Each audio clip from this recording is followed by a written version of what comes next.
Bienvenidos. Daremos inicio en unos momentos, solo que se incorporen otros compañeros.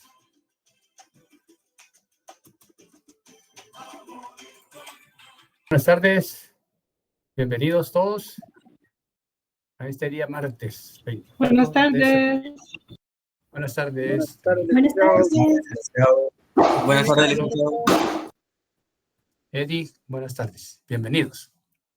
Bien, antes de que pase la profesora a impartir el tema de hoy, solamente quiero que abran sus cámaras y responder a las interrogantes que dejamos el día jueves pasado. 2. Informarle a los compañeros que pidieron revisión que la revisión la vamos a llevar a cabo en clase el próximo día martes, presencial.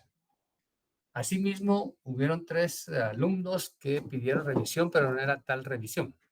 Era que su número de carnet, en 2 casos, no lo lograba yo interpretar.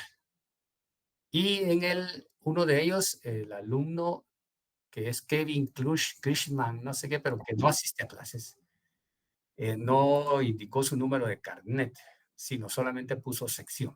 Entonces, así no es posible que un profesor haya estar tratando de establecer qué número de carnet es o que ellos olvidaron su número de carnet.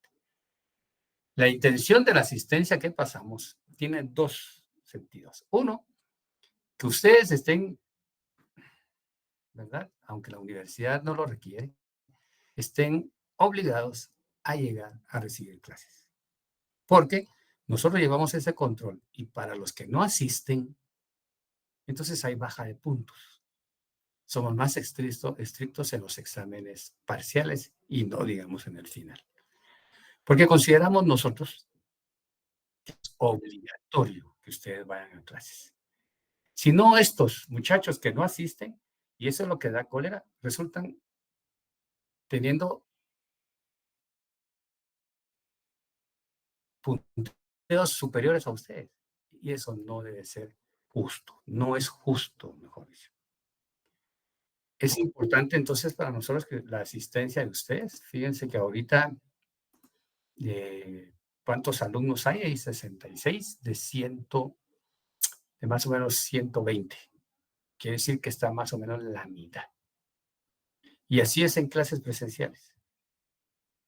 Entonces después piden revisiones, dicen cualquier cosa, no presentan trabajos, y eso no debe ser así. Bien. Marlene Aoli, dígame usted cuáles son las tareas que dejamos.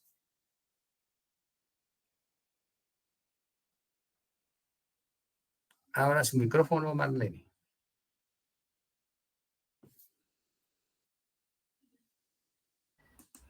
Ok, permítame, licenciado, ahorita estoy buscando el documento. Sí.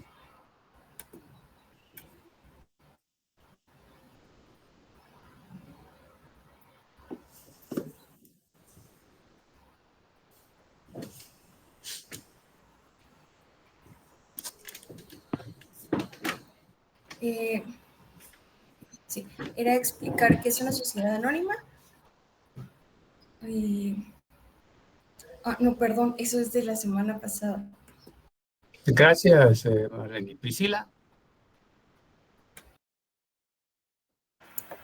Sí, licenciado, buenas tardes. En la tarea que dejó era la diferencia entre capital autorizado, capital suscrito y pagado, y la diferencia entre título de acciones, bonos y certificados de fundador. Gracias. Una sociedad anónima se va a constituir siempre con un capital mínimo de 200 quetzales, que ese es el capital fundacional. Pero por supuesto, puede ser una cantidad superior. En estos casos, fuera de ese capital fundacional, está el capital autorizado, suscrito y pagado, lo cual ya lo explicamos en la clase anterior. El capital autorizado es el monto máximo con que una sociedad puede iniciar a sus actividades comerciales que se encuentran dentro del giro normal. El capital suscrito, habíamos dicho que de ese capital, por lo menos dentro del pagado, deben de haber pagado o suscrito, mejor dicho, el 25%. E hicimos ahí los cálculos. Y el capital pagado es el capital efectivamente depositado. También, los socios al momento de aportar pueden hacerlo en especie o en efectivo. Cuando se hace en especie, bienes muebles o inmuebles, debe estimarse el monto de la aportación y de esta forma establecer cuál es el aporte que hizo ese socio para extenderle las acciones que le corresponden. De 10, 20, 30, 40, 50, 60, deben de ser múltiplos de 100, de 10. Y estos le dará el derecho a voz y voto, salvo las acciones que sean preferentes. Ahora, estos socios, al haber aportado y tener sus derechos sobre títulos de crédito, tienen derecho a voz y voto. Y como decía, salvo cuando hay acciones preferentes que le pueden decir, no, usted no va a votar, usted se va a quedar callado a cargo de un monto adicional. Pero existe lo que se denomina bonos de fundador, que no debemos de confundirlos con títulos de acciones. Bien. Estos bonos de fundador se le otorgan a quienes han fundado la sociedad, si se quiere. No es obligatorio. Si son 5 socios, se le pueden dar a los 5, o a 1, a 2, o a nadie. Son beneficios que pueden otorgarse a socios fundadores, pero no es obligatorio. Esa decisión de la Asamblea General. Entonces, dar a Elizabeth, ¿qué es un bono de fundador? Se otorgan a quienes han fundado la sociedad, pero Por favor. disculpe, licenciado, es que tengo mal el internet y si abro la cámara no Bien, logro está bien. ver señal. Entonces, Pero ¿qué no es es el obligatorio. bono de fundador? Se otorgan a quienes han fundado la sociedad. Es un beneficio, pero no es obligatorio. Eso es lo que yo dije, pero debe una definición.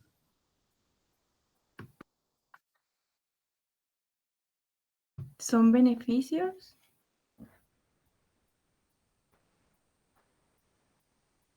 que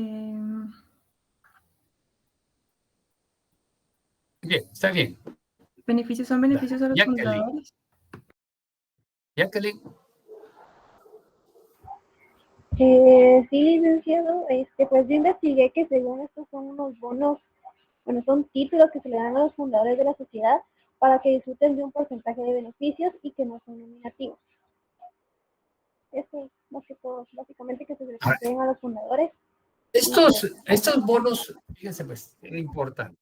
Estos bonos, ¿cuál es el porcentaje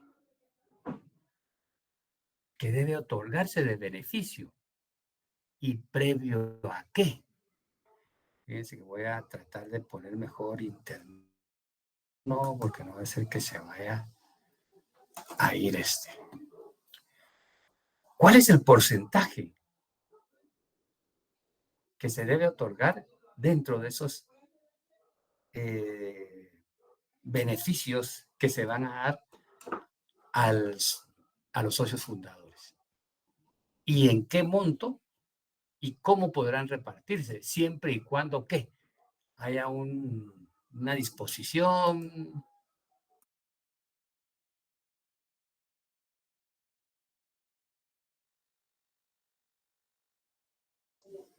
Negli. Sí, licenciado. ¿Cuál es el porcentaje? Abra su cámara. Está activo. No sé si me ve. ¿Qué dice Negli?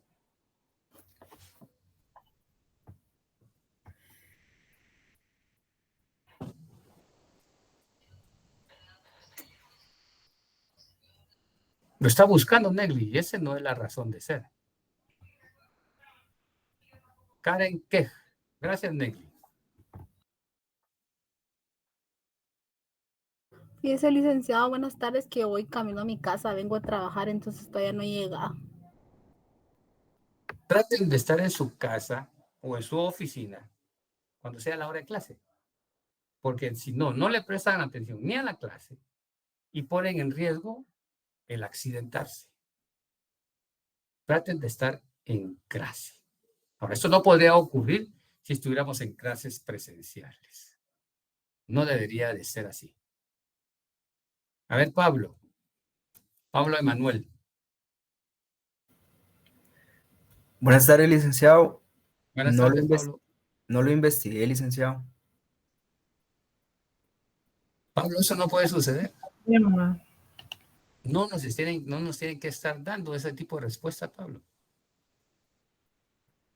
Usted el día del privado le va a decir eso no lo estudié, profesor. Examinador. O a su cliente le va a decir, fíjese que nosotros deseamos tener bonos de fundador o algo que beneficie al socio fundador. ¿Qué? Estamos hablando de sociedades ahorita, Eddie. Que en la calle lo van a encontrar ustedes a cada momento. Ya sean como empresarios individuales o como comerciantes sociales. Eddie. Yo justo se le iba a preguntarle porque yo encontré en internet que me decía el 10%, sin embargo no encontré el fundamento, entonces eso le iba a preguntar. No sé si es el 10% o... No, en la ley, busquemos en la ley, Eddie. Eso es lo que estaba buscando yo también. Pero eso lo leímos, Eddie. Si no estoy mal, creo que es el 5% del valor nominal de las acciones según el artículo 95. Madeline. Artículo 95 dice Madeline y también lo dice Betsy. Veamos el artículo 95. Límite o participación de fundadores. Límite y participación de fundadores. La participación concedida a los fundadores en las utilidades netas anuales no excederá, subrayado, del 10%. No excederá. Quiere decir que puede ser 1, 2, 3, 4, 5, hasta el 10%. No excederá. Puede ser 1%, 2%, 5%, 6%. Pero ¿de dónde debe sacarse? De las utilidades netas. Es decir, netas cuando todo ha sido pagado. Todo ha sido presupuestado. Y sí, lo ganado en utilidades, les voy a poner un ejemplo, es de 500,000 quetzales.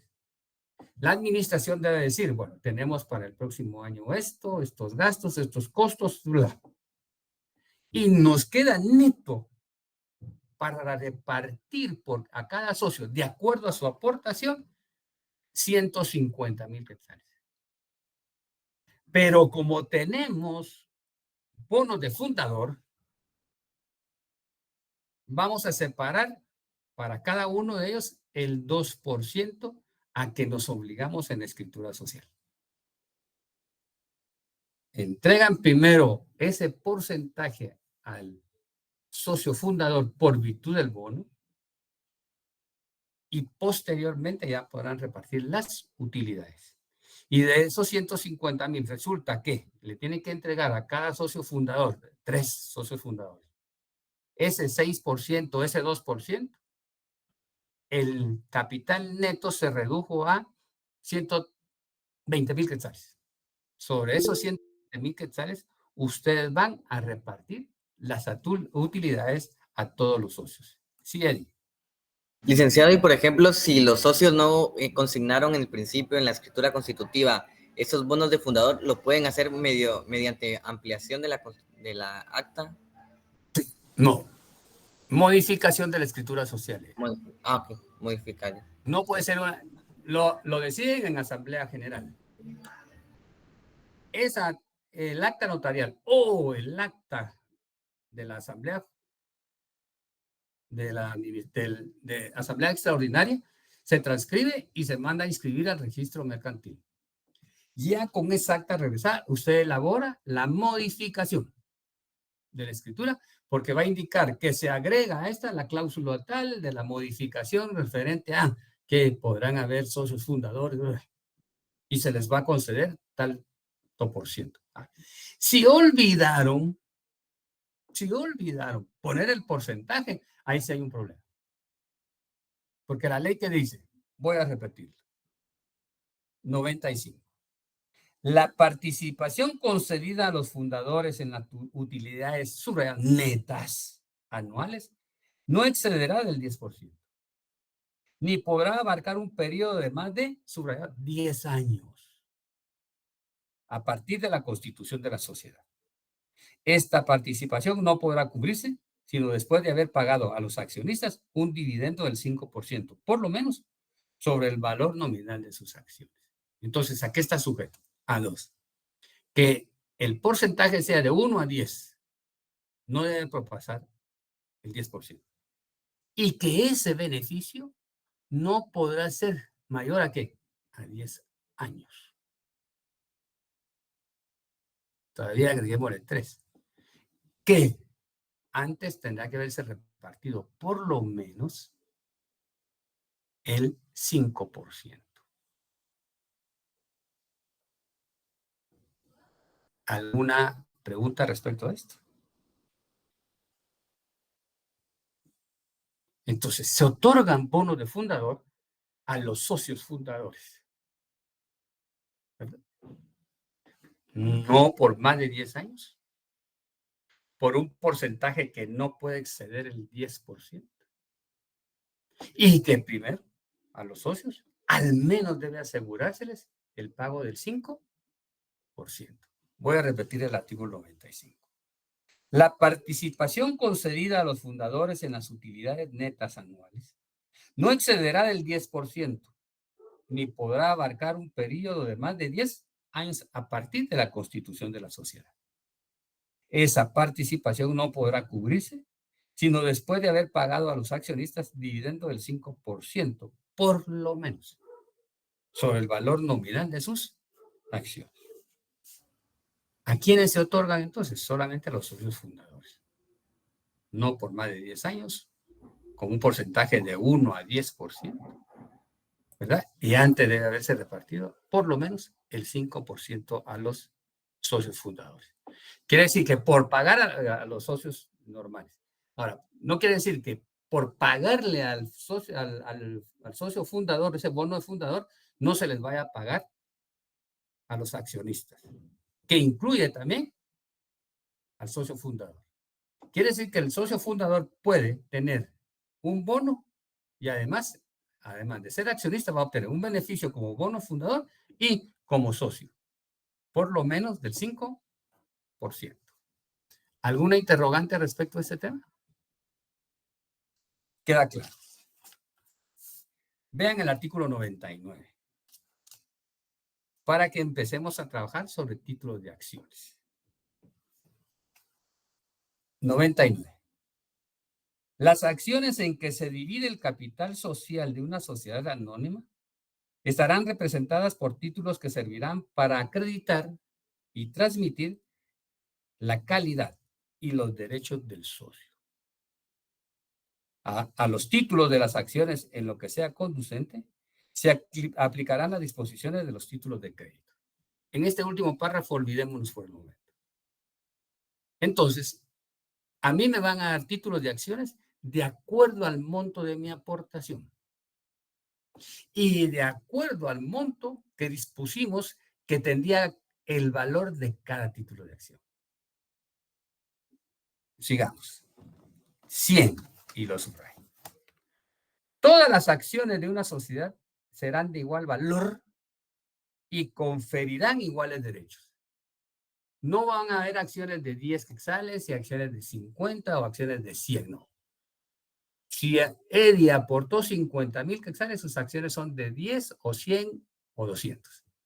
Si yo aporté 200, los títulos de acciones van a ser de 10, de 100. Si Priscila aportó 100,000, tendrá derecho a títulos de acciones de 10, de 100 quetzales, de acuerdo a lo consignado en la escritura. Vean su escritura social y cuando lean, establecerán los montos que se fijaron para los títulos de acciones. Sigamos con el 100. Todas las acciones de una sociedad serán de igual valor y conferirán iguales derechos. Sin embargo, escuchen bien, sin embargo, en la escritura social podrá estipularse que el capital se divida en varias clases de acciones. Clases, no montos. A, B, C, D, clase, no monto. Con derechos especiales para toda clase, para cada clase, observándose siempre lo que dispone el artículo 34 de este código. Vamos al artículo 34. Pacto leonino o preferencias, que era, para alguna variante, era una pregunta. Son nulas si se tienen por no puestas las cláusulas de la escritura social en que se estipule que alguno de los socios no participará en las ganancias. Pacto leonino. Se estipula que uno de los socios no va a obtener ganancias. Pero puede válidamente convenirse en subrayo, preferencias. Entonces hay acciones preferentes entre los socios para el pago de sus capitales en caso de liquidación o de pago de utilidades o dividendos. La estipulación que exima a un socio capitalista de participar en las pérdidas no producirá efecto contra terceros, que es el otro pacto leonino. La estipulación que exima a un socio capitalista de participar en las pérdidas no producirá efectos. 1, ganancias. 2, pérdidas. Porque Pablo es socio mayoritario y tiene un gran renombre, él no va a tener pérdidas. ¿Por qué? Porque el artículo 100 indica que todos los socios, en su primera parte, ¿no? Todas las acciones de una sociedad serán de igual valor y conferirán iguales derechos. Quiere decir que no hay socios, salvo preferencias en las clases. 101. Cada acción confiere derecho a un voto a su tenedor, subrayado. Si Karen tiene 50 títulos de acciones de 100 quetzales cada título de acción, ella tiene derecho a 50 votos. Carol Vanessa aportó 50,000, tiene derecho al monto que aportó. La cantidad de votos, la cantidad de acciones que ella tenga. Sigue este artículo 101. La escritura social puede establecer, sin embargo, vuelvo a repetir, que las acciones, subrayado, preferentes, en la distribución de las utilidades y en el reembolso del capital a la disolución de la sociedad que tengan derecho a voto solamente en las deliberaciones previstas en el artículo 135. ¿Cuándo hay títulos de acciones preferentes? ¿Pueden haber? Sí. Pero de acuerdo a las deliberaciones del artículo 135. Leamos el 135 que se refiere a las asambleas. Vean el 132. Primero para irnos ubicando. La Asamblea General, dice sección tercera de las Asambleas Generales. La Asamblea General, formada por los accionistas legalmente convocados y reunidos, es el órgano supremo de la sociedad y expresa la voluntad social en las materias de su competencia. Los asuntos mencionados en los artículos 134 y 135 son de la competencia exclusiva de la Asamblea. ¿Cuál es el órgano soberano? ¿Cuál es el órgano supremo? La Asamblea General. Pero estas asambleas, según el artículo 133, se dividen. Uno, las asambleas generales de accionistas son ordinarias y extraordinarias, subrayadas. Las asambleas generales de accionistas son ordinarias y extraordinarias. Las especiales se regirán en lo aplicable por las normas dadas por las generales. 134. Dejémonos en blanco para mientras. Pero para el artículo que estábamos leyendo, ¿cuáles son las asambleas extraordinarias? ¿En qué fases se puede decir ahorita, Rosa, que hay asambleas extraordinarias? Dice, y cuando el socio preferente va a tener voz. Son asambleas extraordinarias las que se reúnan para tratar cualquiera de los siguientes asuntos. Las asambleas generales se reúnen una vez al año, por lo menos. Y las asambleas extraordinarias en cualquier tiempo. ¿Qué se va a discutir en esas asambleas extraordinarias? Toda modificación de la escritura social, incluyendo el aumento o reducción del capital o prórroga del plazo. 2. Creación de acciones de voto limitado o preferentes, subrayadas. Y la emisión de obligaciones o bonos cuando no esté previsto en la escritura social. 3. La adquisición de acciones de la misma sociedad y la disposición de ellas. 4. Aumentar o disminuir el valor nominal de las acciones. 5. Las demás que exija la ley o la escritura social. Y 6. Cualquier otro asunto para el que sea convocada, aun cuando sea de la competencia de las asambleas ordinarias. Bueno, ese socio preferente tendrá, dice, voto solamente en las deliberaciones del artículo 135. Ahí entre paréntesis, Asamblea General Extraordinaria.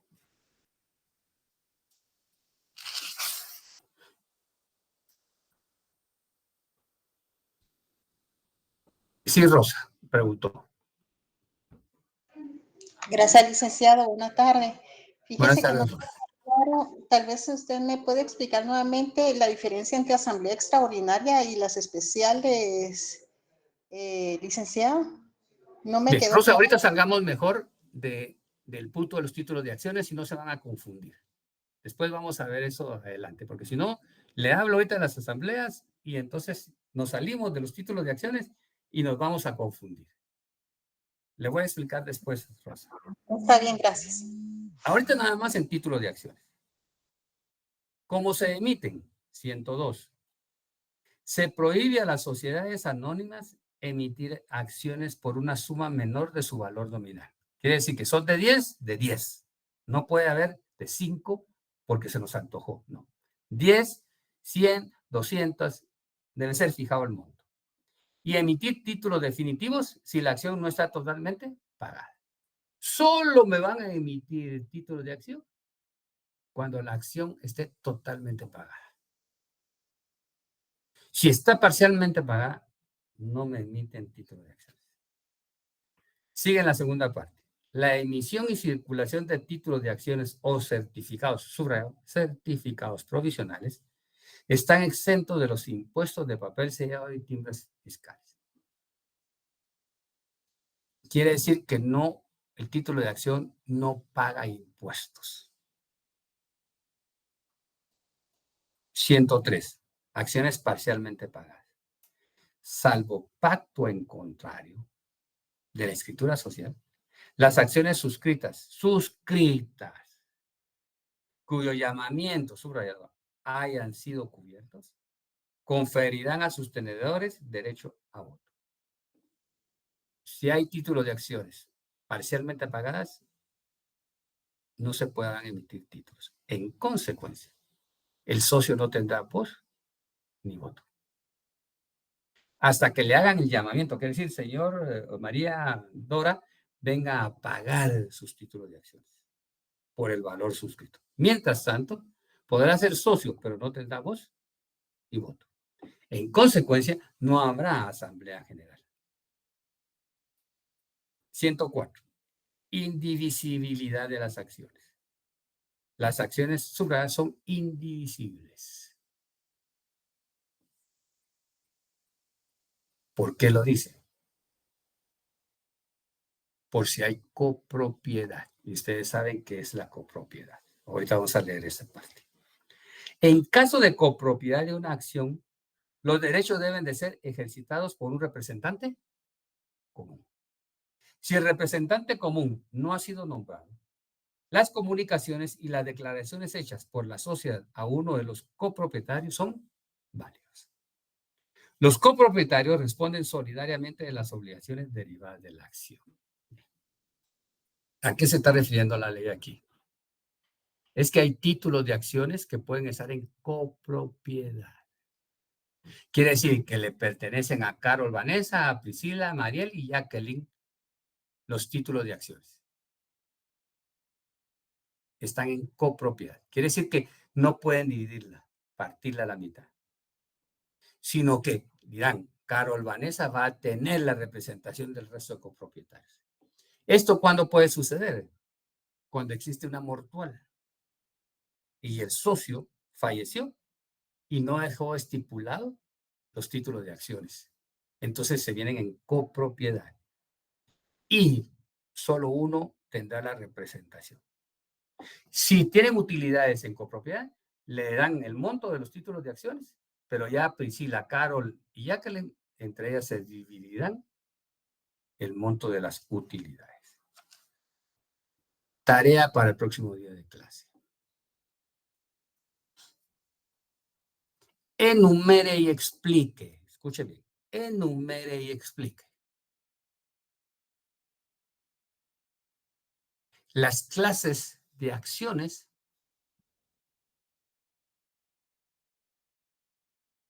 que existen en la doctrina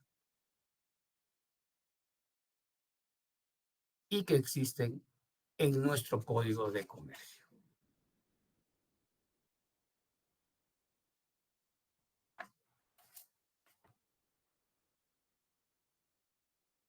Y dos, ¿qué derechos otorgan a cada socio?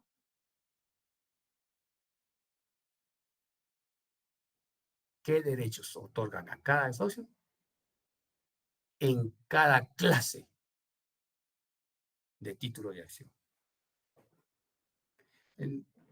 Explicando, la doctrina indica que los títulos de acciones son estas cosas y que se dividen en ordinarias, comunes, preferentes, especiales, pero nuestro código de comercio dice que existen esta y esta, y que esta le otorga estos derechos y esta le otorga estos derechos.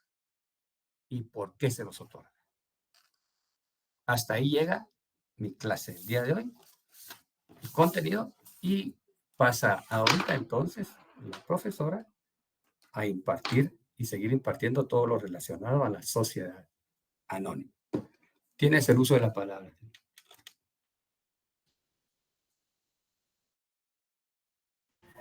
Buenas tardes. Buenas tardes, licenciada. Buenas tardes, licenciada. Buenas tardes, licenciada. ¿Cómo están? ¿Cómo está Negli? Serio, como siempre. ¿En qué está pensando Negli? Las muelas del gallo, dijera mi abuelita. Descanse. ¿Cómo está Carlos, Betsy, Eddie, Rosa, Marlene, Priscila, Gerson, Pablo, que no hizo la tarea, Jacqueline, Diego? ¿Cómo están? Ruina. Bien, licenciada, gracias a Dios. Feliz día. Bien, licenciada, gracias también. Igual, licenciada. Igual a Licenciados. Qué bueno que estamos bien, gracias a Dios. Madeline, ¿cómo anda? Bien, gracias. Qué bueno. Qué bueno. Nadie me preguntó si yo estoy bien, pero fíjense que yo estoy bien, les cuento. Estoy contenta, agradecida, con mucho que hacer siempre, pero acá estamos. Hay algo bien importante y es que fíjense que yo pensé que iban a tener duda con respecto al tipo de acciones privilegiadas o preferentes. Fíjense que pensé que se lo iban a preguntar al profesor. Entonces, asumo que lo tienen claro, ¿verdad? Con respecto a este tipo de acciones, porque la ley lo establece en el artículo 100. Podrá estipularse que el capital se divida en varias clases de acciones. Varias clases, asumo yo que pueden ser un montón, ¿verdad? No sé qué opinan ustedes.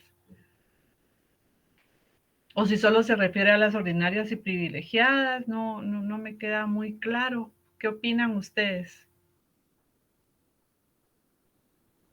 Carlos Adolfo Ajuchán. ¿Qué opina usted? Bien, licenciada, yo la verdad sí me quedó duda de esas porque yo aquí las tengo anotadas como acciones ordinarias o comunes y las acciones preferentes o privilegiadas y le puse ya entre paréntesis lo del pacto leonino, pero no me quedó muy claro, la verdad. No queda claro. Bueno, ahora la pregunta es esta.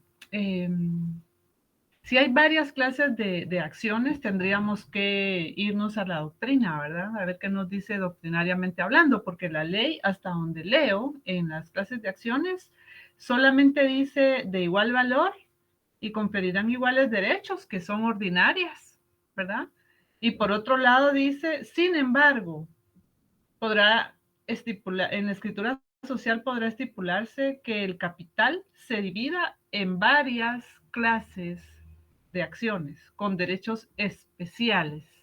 La pregunta es, ¿qué tipo de derechos especiales? ¿Qué clases de acciones pueden haber? Eso se los puede preguntar el cliente, no necesariamente porque está en la ley. El cliente puede tener duda. Y si no comprendemos ahorita lo que son clases de acciones, tanto ordinarias, privilegiadas y la cantidad que la doctrina nos pueda dar, es como que hayamos pasado de noche la clase de hoy. Ahora fíjense que esto lo van a tener ustedes que preguntar nuevamente al profesor el próximo día de clase, para que sea una clase interactiva y no me dé sueño a mí, no les dé sueño a ustedes, no les dé sueño al doctor, porque aparte el día está bonito como para andar uno con el chocolate y una champurrada en su casa con un ponchito en una película, celebrando el día del abogado y no estando aquí estudiando, ¿verdad? Pero tenemos la dicha, jóvenes, la dicha, miren, de estar hablando de la ciencia hoy. Estamos hablando de la ciencia, ¿no les parece? Ciencia de Dios, ciencia del derecho. ¿No les parece a ustedes? Para quienes creen en Dios, enhorabuena, y para quienes no, pues igual estamos estudiando la ciencia, ¿verdad? Entonces, tómense su vasito con agua ahorita, les voy a dar unos 30 segundos para que se estiren. Si tienen un poquito de miel ahí, tomen. Traten de despejarse, porque sé que esta hora es cargada más para quienes ya almorzamos, como que el azúcar, algo le pasa al cuerpo, esa glucosa, y empezamos a querer ir a dormir, y es algo normal. Entonces, relájense un poco, les voy a dar unos 30 segundos y volvemos a clase, ¿oyeron? Todos con cámara abierta al volver.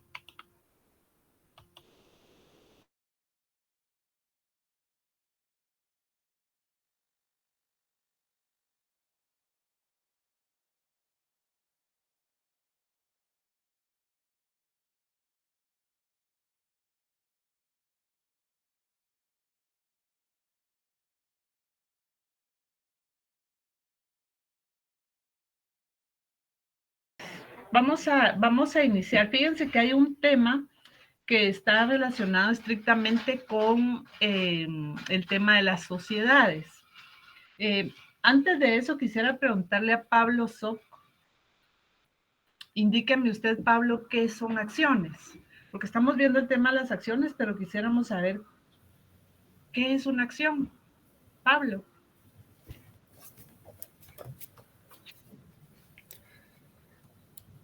¿Tiene un valor económico, una acción? ¿Pero qué es? Mi pregunta es, ¿qué es una acción?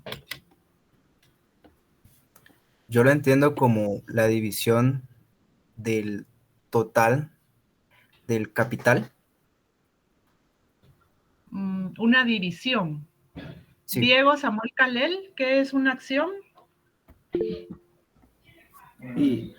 Licenciada, buenas tardes. Pues lo que yo entiendo es que es como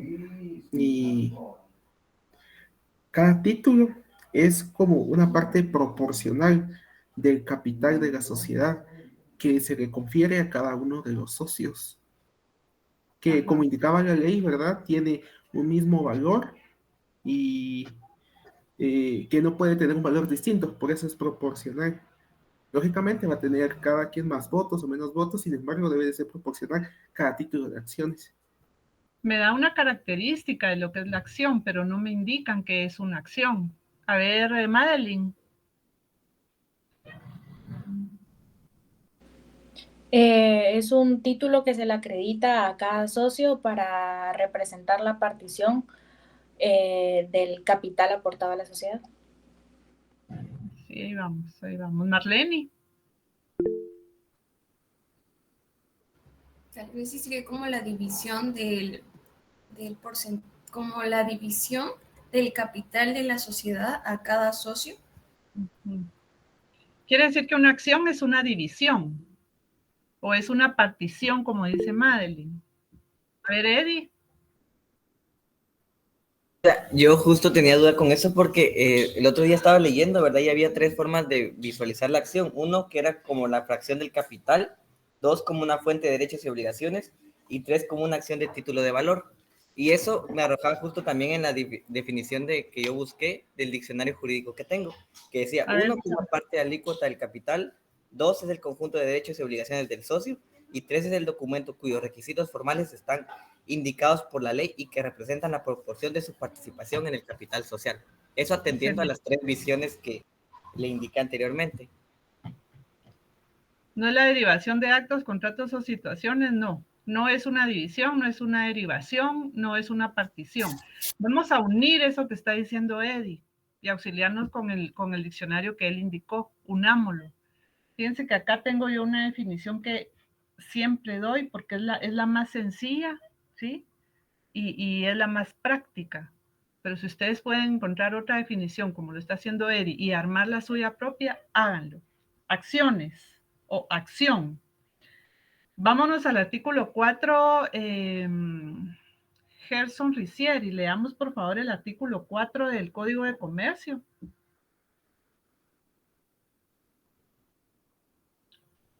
Gerson. Ahorita voy, licenciada.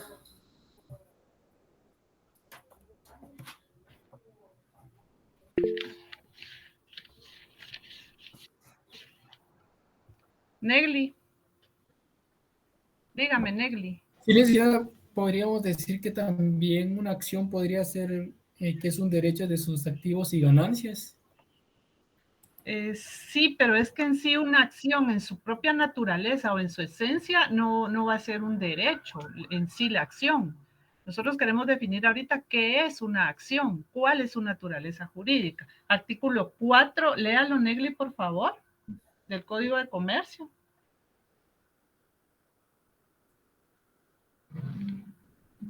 Artículo 4. Sí. Cosas mercantiles. Cosas mercantiles que son... Ok. Artículo 4, cosas mercantiles. Son cosas mercantiles. 1, los títulos de crédito. 2, la empresa mercantil y sus elementos. 3, los patentes de intervención y de modelo. Las marcas, los nombres, los avisos y anuncios comerciales. Dice las patentes de invención. ¿Sí? Entonces, uniéndolo al artículo 99 del Código de Comercio, vamos a indicar que es una acción es efectivamente un título valor. Si no lo tienen anotado en su código, anótenlo ahí en el artículo 99. Es un título valor. Fíjense, empezando porque es un título valor, coma, cosa mercantil o bien mueble. ¿Cuál es la naturaleza jurídica de una acción? Es una cosa mercantil y es un bien mueble. ¿Sí? Al estar, digamos que se puede mover de un lado al otro, no sufre un detrimento en su estructura. Por eso es un bien mueble. Esa es su naturaleza jurídica. Atendamos entonces al título valor. Es un título valor que representa una parte alícuota. Ahí sí, miren. No es, por eso les decía, una división, tampoco es una partición, tampoco es un derecho. Es un título valor. cuya naturaleza jurídica indique que es cosa mercantil o bien mueble, ¿verdad? Entonces, título o valor que representa una parte alícuota que acredita la calidad de socio y confiere derechos y obligaciones.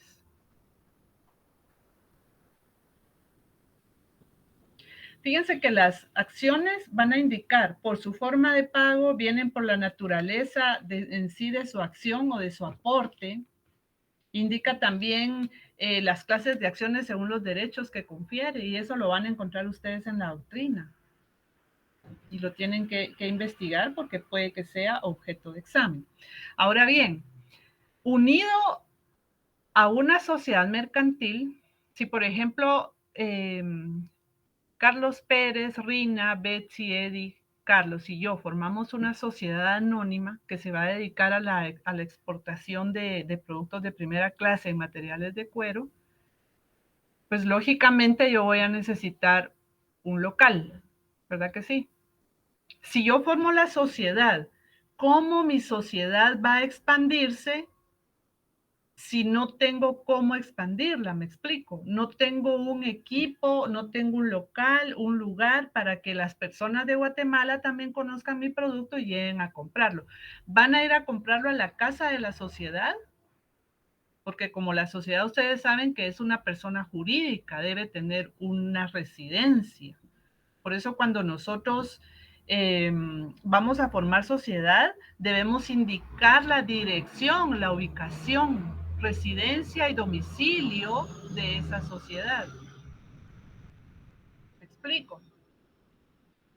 Si yo tengo producto para vender, yo no le voy a decir a mis clientes, cuando me empiezo a dar a conocer, va a llegar Negli y Carlos van a decir, mire, ¿dónde tiene usted, dónde vende el producto?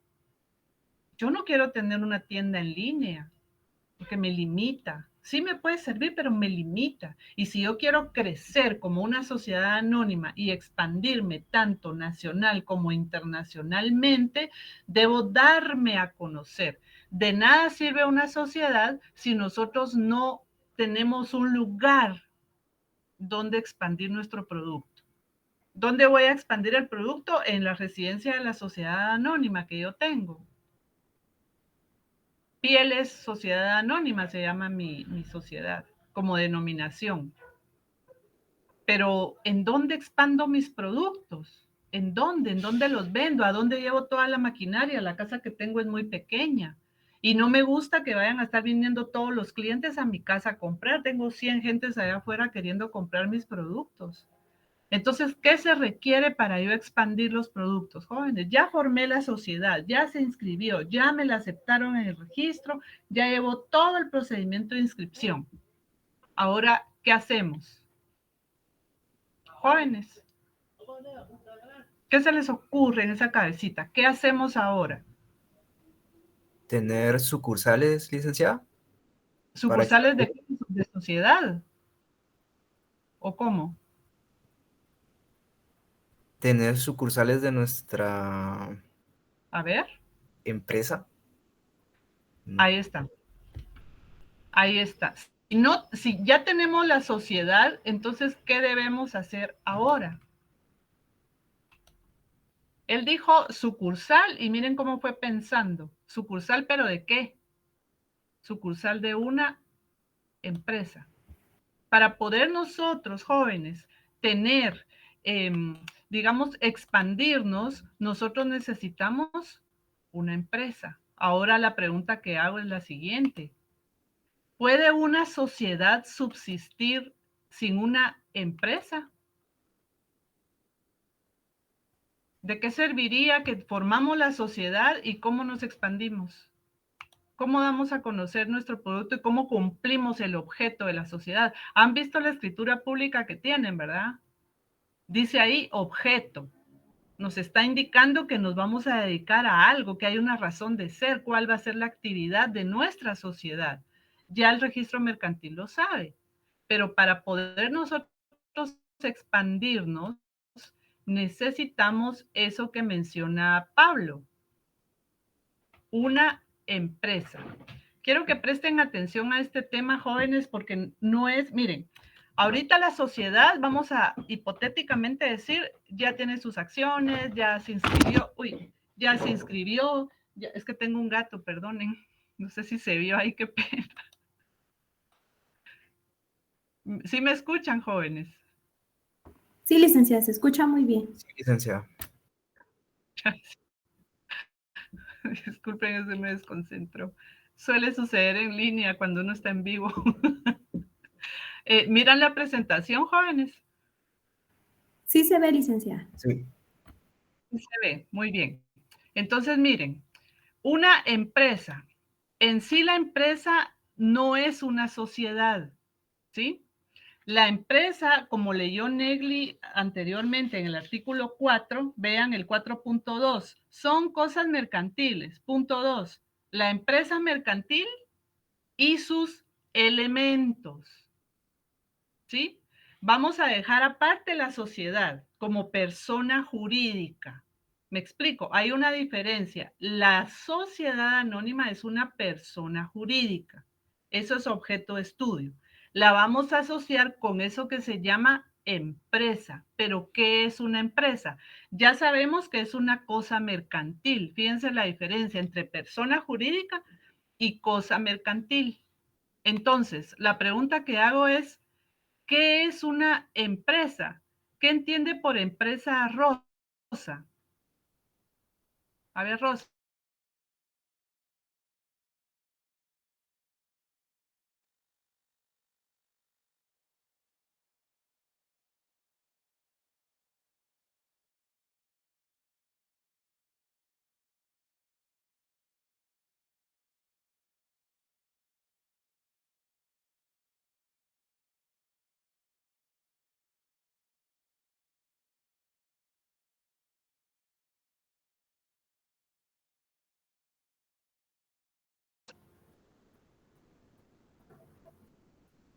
Rosa, muy bien, Rosa. Avi, Margaret, Yulisa. Dígame. Escucha, Avi. ¿Perdón? ¿Sí me escucha? Sí, lo escucho. Explíqueme qué es empresa, por favor. Pues una empresa es un bien inmueble para poder, Inmueble.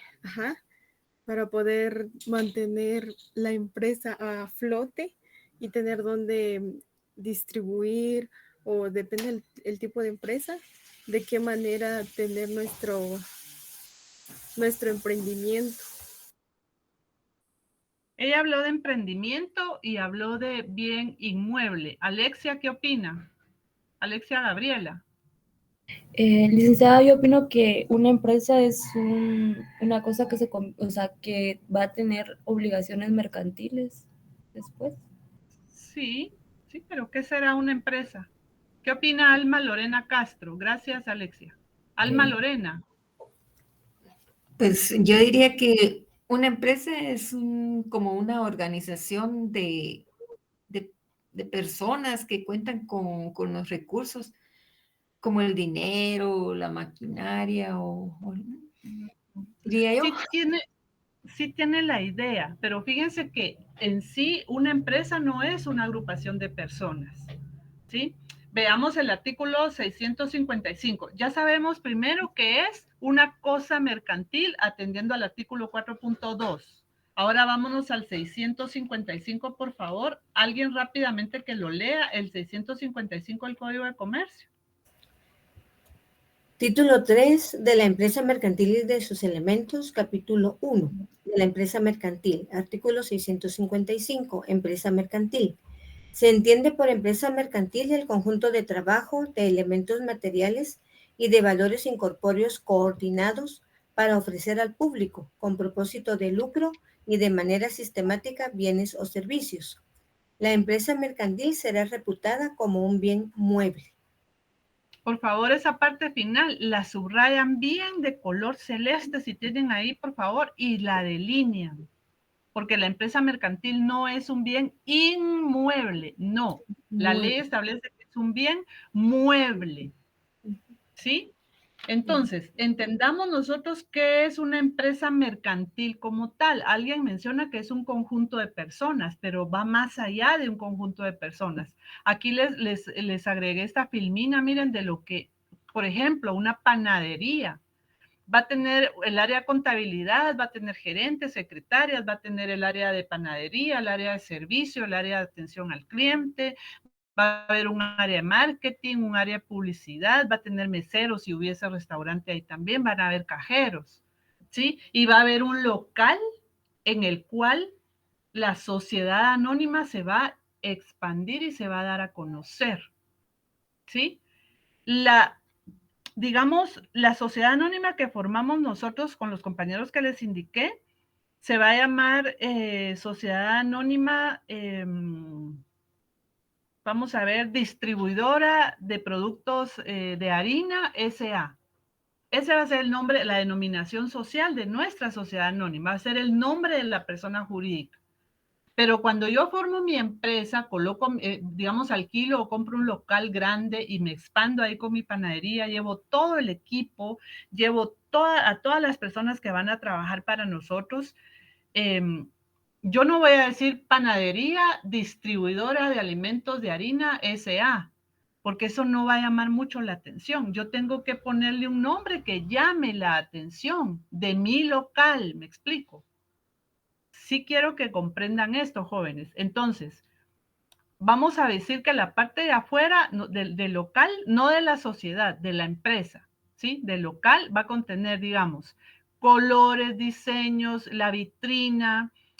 Puedo poner a una persona ahí para que invite a los comensales a entrar a comprar. Puedo colocar un letrero bonito acá. Y acá es donde le vamos a colocar el nombre a la empresa, no la denominación social, ¿sí? A esto que le vamos a colocar aquí arriba para atraer al público le vamos a poner un nombre que se va a llamar nombre comercial, no denominación social, no razón social. ¿Me explico, jóvenes? A la empresa le vamos a poner un nombre comercial.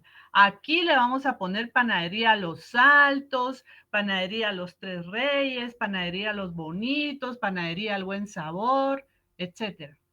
Ese va a ser el nombre comercial de mi empresa. Ahora vamos a hacer una acotación importantísima. Una empresa lo puede tener una persona jurídica, una sociedad anónima, sí, pero también lo puede tener una persona individual. Resulta que Pablo, él no quiere formar parte de una sociedad anónima. Él es un empresario y tiene su propia empresa. Él está solito, no tiene sociedad. Él se inscribió como comerciante individual y tiene su empresa como persona física. Pero también como persona jurídica, la sociedad dice, yo también quiero tener mi empresa. Y es elemental. ¿Me explico? Una sociedad anónima no puede permanecer sin empresa, pero una empresa sí puede permanecer sin una SA.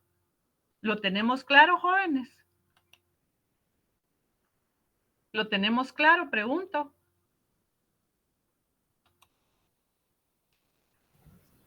Licenciada, entonces una sociedad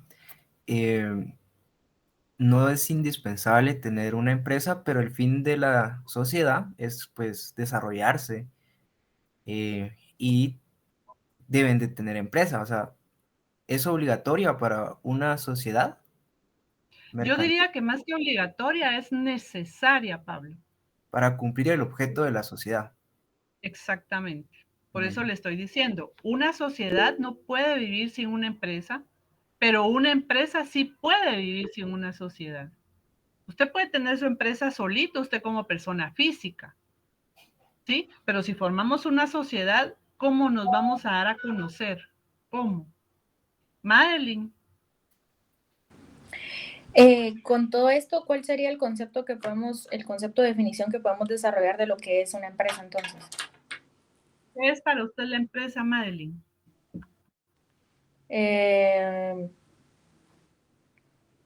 Es una institución o una organización que tiene como fin el comercializar bienes y servicios, productos y servicios. Es una opinión muy coloquial, muy sencilla. Lea el 655, Madeline. Empresa Del código. Se entiende por empresa mercantil el conjunto de trabajo, de elementos materiales y de valores incorpóreos coordinados para ofrecer al público con propósito de lucro y de manera sistemática bienes o servicios.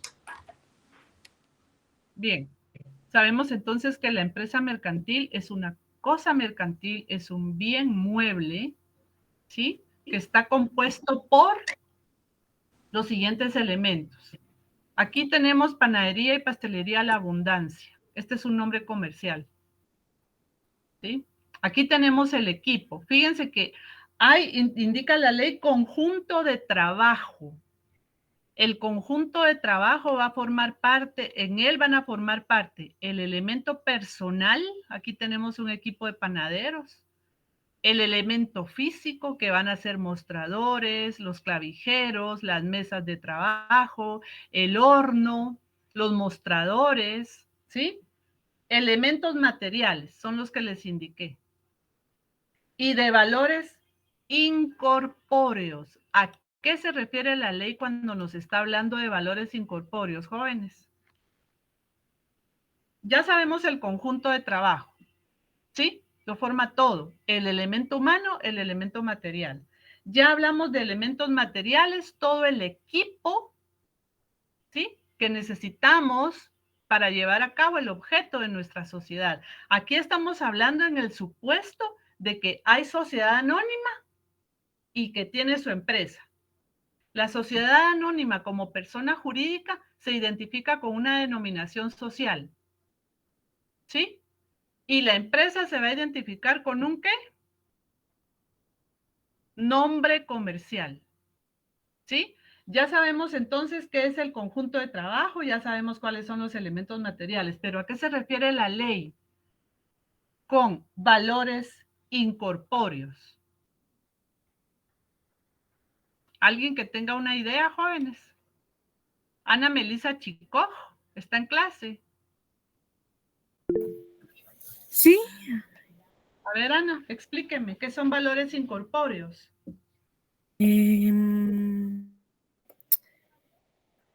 No le podría decirles. ¿No tiene una idea? No. A ver,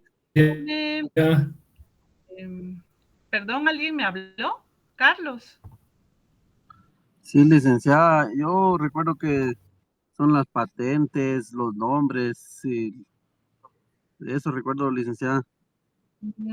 Pero en una empresa mercantil, una patente, tendríamos que poner un poco más complejo el tema. Sí, sí tiene buena idea. ¿Quién me habló? Carlos Juan Pérez. Manuel Folgar, Carlos.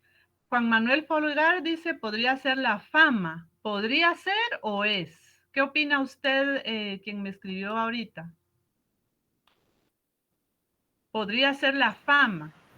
Pues yo creo que los valores incorpóreos sería la marca, el nombre comercial, la fama y clientela. Fíjense que se están metiendo un camino bastante delicado ustedes con el tema de las marcas, con el tema de las patentes. Si me hablan de marcas y patentes, yo tendría que tocar la ley de propiedad industrial. ¿Por qué? Porque nosotros como personas o como sociedad podríamos tener nuestros propios productos y tener nuestra propia marca. Fíjense que acá, por ejemplo, si nos damos cuenta en la filmina, ¿qué es lo que, vamos a ver, qué es lo que hay acá donde dice panadería y pastelería La Abundancia? Ven ustedes, hay unas ramitas de trigo, ven unos panitos, unos pastelitos, colores, ven un diseño, ¿verdad que sí? Y dice La Abundancia. Esta puede ser constituida mi marca, miren, panadería y pastelería. La marca va a ser ese signo distintivo que, valga la redundancia, va a distinguir mi negocio, mi empresa. Y con esa marca es que yo voy a salir al mercado con productos exclusivos míos. ¿Sí? El diseño de mi panadería, por ejemplo, ya fíjense que como sociedad no es que vayamos a vender pieles, les voy a poner el ejemplo acá de la panadería, aquí está mi marca. Entonces, cuando hablamos de valores incorpóreos, están acertando muchos de ustedes indicando que va a ser la fama de esa sociedad. Los bienes, alguien dijo, intangibles. Cuando hablamos de conjunto de trabajo y conjuntos de elementos materiales, ¿qué? Estamos hablando de productos que son tangibles, ¿verdad? Elementos tangibles. ¿Qué quiere decir? Que se pueden tocar y se pueden ver, se pueden percibir con los sentidos. Pero si estamos hablando de valores incorpóreos, son elementos intangibles. ¿Me explico? Elementos que la empresa tiene, pero que no se ven. No me vayan a confundir empresa con sociedad. Estamos viendo que son dos elementos diferentes, ¿sí? Cuando hablamos de valores incorpóreos, por ejemplo, se refiere, hay una expresión en inglés que se llama el know-how. Les voy a poner otro ejemplo. Vámonos a hacerle propaganda a Pollo Campero.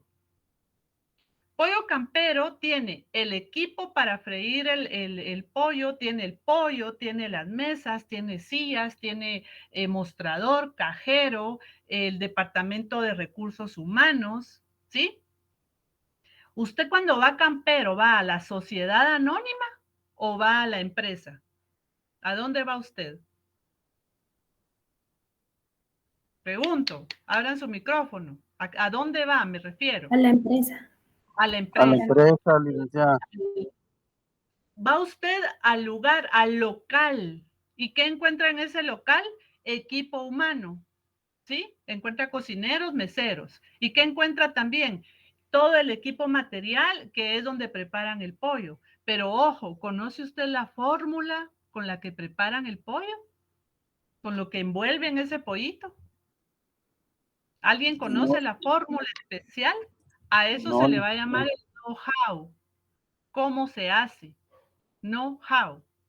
¿Cómo se hace? Y ese es un valor incorpóreo. Es un valor intangible. No se puede ver, pero está, ¿me explico? Ahora bien, la fama que tiene Pollo Campero. ¿Usted puede ver la fama, palparla? No, pero se percibe. Cuando usted va por un lugar y siente aquel olorcito a Pollo Campero a las 2 de la tarde y usted no ha almorzado, usted cuando siente el olor, ¿qué dice? Ah, es Pollo Campero y está como a 3 o 4 cuadras. Usted no dice McDonald's, usted no dice Pío Lindo, usted dice, ay, aquí hay un Pollo Campero cerca. Esa es parte de su fama. Vámonos al artículo 657.2. Léalo, Pablo. 657.2. Está bien. La clientela y la fama mercantil. No, 657 tiene que leer el epígrafe y el contenido y se va al punto 2. Muy bien. Artículo 657, contenido del contrato. 2. La clientela y la fama mercantil. Bien. Todo contrato sobre una empresa mercantil que no exprese los elementos que de ella se han tenido en cuenta comprenderá, punto 2, la clientela y la fama mercantil. ¿Qué es esa fama mercantil? Anoten entre paréntesis, aviamiento. Aviamiento es mover. ¿Qué es entonces la fama mercantil? Es el aviamiento. ¿Cómo se mueve una empresa, una sociedad para poder expandirse, darse a conocer y lucrar? ¿Sí? Estamos hablando acá también de lo que es la hacienda, que va a ser todos esos elementos corpóreos que tiene una empresa. Y el aviamiento, que son esos elementos incorpóreos, la fama mercantil. Es decir, los valores incorpóreos o intangibles.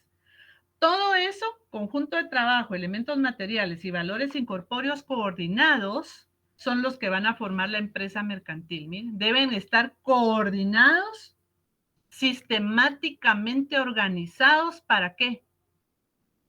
Para ofrecer al público servicios. Los servicios deben ser de calidad, bienes o servicios. ¿Me explico? Nosotros queremos, con Pablo y Betsy, formar una sociedad anónima que se dedique a ofrecer al público el servicio de limpieza. ¿Sí? Entonces vamos a contratar personas y a eso nosotros nos dedicamos. Vamos a colocar un uniforme, vamos a colocar, vamos a alquilar un local para expandir. Ahí vamos a poner nuestros mostradores y vamos a ofrecerle al público ese servicio. Y vamos a vender uniformes para limpieza también. Pero ¿lo vamos a hacer en la casa de la sociedad anónima? No. O en la residencia. Lo vamos a hacer, repito, en el local. No se vayan a confundir entre la empresa y la sociedad, porque son dos cosas diferentes. Pablo puede dedicarse, solo él, repito, a brindar servicios de limpieza a las empresas. Puede dedicarse a elaborar, él puede diseñar sus propios uniformes y ofrecerlos al público. Él es un empresario y tiene su empresa. ¿Por qué recalco esto? Porque a la mera hora de que juntamos todo el contenido se empiezan a confundir. Entonces pongo el ejemplo de Pablo como empresario individual, como persona individual. ¿Sí? Pero hay una sociedad que tenemos con Negli, Betsy y Juan Manuel Folgar, que nos dedicamos también al servicio de limpieza, pero tiene un nombre diferente al que tiene Pablo. Y también nos dedicamos al servicio de limpieza y elaboración de uniformes, como sociedad. Y también tenemos nuestra empresa, que tiene un nombre comercial. ¿Me explico? ¿Sí? Bueno. Entonces, vámonos al artículo, volvámoslo a leer, por favor, Betsy, artículo 655. Y por favor, Madeline, va a leer el artículo 119.f de la Constitución Política de la República de Guatemala. Betsy. Muy bien, capítulo primero de la empresa mercantil. Artículo 655, empresa mercantil. Se entiende por empresa mercantil el conjunto de trabajo, de elementos materiales y de valores incorpóreos coordinados para ofrecer al público con propósito de lucro y de manera sistemática bienes o servicios. La empresa mercantil será reputada como un bien mueble. Bien, entendamos entonces, es un bien mueble, ¿sí? Estamos hablando, los valores incorpóreos, repito, va a ser la hacienda. Y los valores incorpóreos va a ser el aviamiento. Madeline. Micrófono. Perdón. Artículo 119. Obligaciones del Estado. Son obligaciones fundamentadas del Estado, literal F. Otorgar incentivos de conformidad con la ley a las empresas industriales que se establezcan en el interior de la República y contribuyan a la descentralización. Anoten ahí arriba, empresa mercantil, y lo relacionan con el 655. Ahí en la Constitución Política anoten empresa mercantil.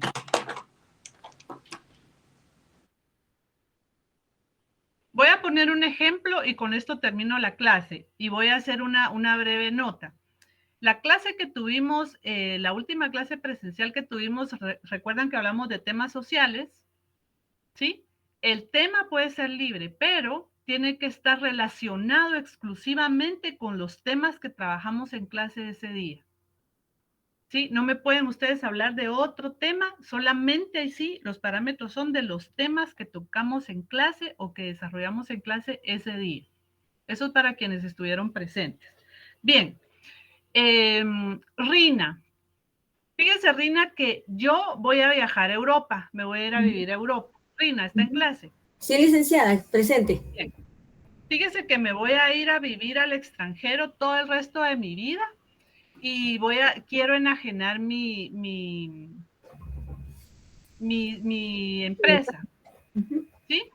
Sí. Resulta que posteriormente a que yo enajené mi empresa, a los 2 años yo regreso al país, yo se la enajené a usted. Yo regreso al país con el fin de seguir con mi empresa. Entonces lo que hago es colocar una empresa a media cuadra de donde usted tiene la que yo le enajené. ¿Sí? La voy a levantar, esa empresa, y luego de eso me voy a Europa, de vuelta. Pero yo quiero generar dinero aquí en Guatemala. ¿Cómo evalúa usted esa situación, Rina? Cuénteme, jurídicamente hablando. Licenciada, yo considero que primero usted me tendría que haber dado un mandato para que yo pueda continuar con la labor que usted me comentó. No, yo se la enajené, Rina, yo se la di. Me la Se la cedió. di. Sí, me la cedió. Entonces, ahí habría ya competencia. Y, Ahí estamos.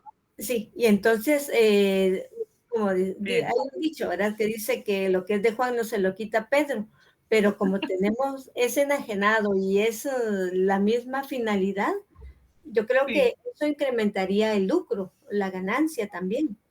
Pero la perjudicaría a usted, Rina. Vámonos al tema, sí. Sí, bien por el tema de competencia, Rina, pero sí la va a perjudicar. Sí. Fíjense que está bien el tema del lucro, no estamos mal, estamos bien si queremos lucrar, pero hay principios de buena fe que debemos respetar dentro del mercado. ¿Me explico? Dentro del mercado mercantil. Usted no puede venir y poner una empresa con el fin de lucrar usted, pero afectar al otro. La ley lo establece, artículo 663, y por favor anotan con letra grande, prohibición de concurrencia. ¿Qué significa la prohibición de concurrencia, jóvenes? ¿Se lo leo? Vamos a leer. ¿Perdón? ¿Se lo leo?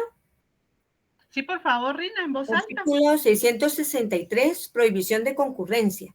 Quien enajena una empresa debe abstenerse durante los 5 años siguientes a la transmisión de iniciar una nueva que por su objeto, ubicación y demás circunstancias pueda desviar la clientela de la empresa mercantil transmitida, constituyendo una competencia desleal, salvo pacto en contrario.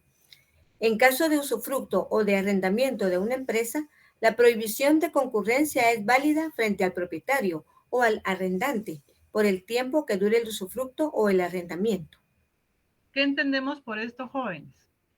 Si yo tengo una empresa y la enajeno, pongo el ejemplo de Rina, durante un plazo de 5 años, yo, Telvi, no puedo colocar una empresa en jurisdicción de donde se encuentre la empresa que le enajené a Rina. Yo poner una empresa como la que le enajené, porque entonces le quitaría la clientela a ella y la afectaría.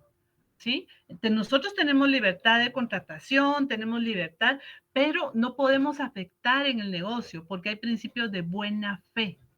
¿Sí? Por un plazo de 5 años, que es el que se considera que una empresa se levanta. ¿Sí? Durante ese periodo nosotros no podemos elaborar o formar o poner una empresa similar. ¿Sí? Ahora, si esta empresa está en usufructo o está en arrendamiento, entonces durante todo el periodo que dure el usufructo del arrendamiento, nosotros no podemos colocar una empresa nueva. Durante el periodo que dure el arrendamiento del usufructo. ¿Una empresa se puede embargar, sí o no? ¿Puede embargarse la empresa, jóvenes, sí o no? No, licenciada, porque es una persona jurídica, ¿o no? No, no, no. La sociedad anónima es persona jurídica, Carlos. La empresa es un bien mueble. ¿Me explico? Sí, licenciada, sí, entiendo. La empresa es un bien mueble, no la vayamos a confundir, esto lo tenemos que estar estudiando. Vámonos al artículo 661 y termino con esto. Antes de hablar del 661, jóvenes, anoten ahí, por favor, embargo de empresa, arriba del 661. El embargo de una empresa, jóvenes, es una medida cautelar o es una medida, vamos a hablarlo así, que nosotros vamos a solicitar antes de plantear una demanda, como una medida precautoria, ¿sí? O una providencia cautelar. Yo voy a establecer una demanda contra una empresa y solicito el embargo de esa empresa. Este embargo, jóvenes, vayámonos al artículo 6º, pero de las disposiciones modificatorias y derogatorias. Es el numeral romano 6º. Y anotan ahí 661 del Código de Comercio. Ya lo encontraron, numeral romano 6º, de disposiciones modificatorias y derogatorias. El embargo o intervención de empresas y establecimientos mercantiles se sujetará a lo establecido en el artículo 661 de este código. ¿Por qué? Porque también el embargo lo vamos a encontrar en el Código Procesal Civil y Mercantil. ¿Sí? Que también tiene su propio procedimiento. Pero cuando se trata del embargo de una empresa mercantil, nos vamos a relacionar con el 661 del Código de Comercio.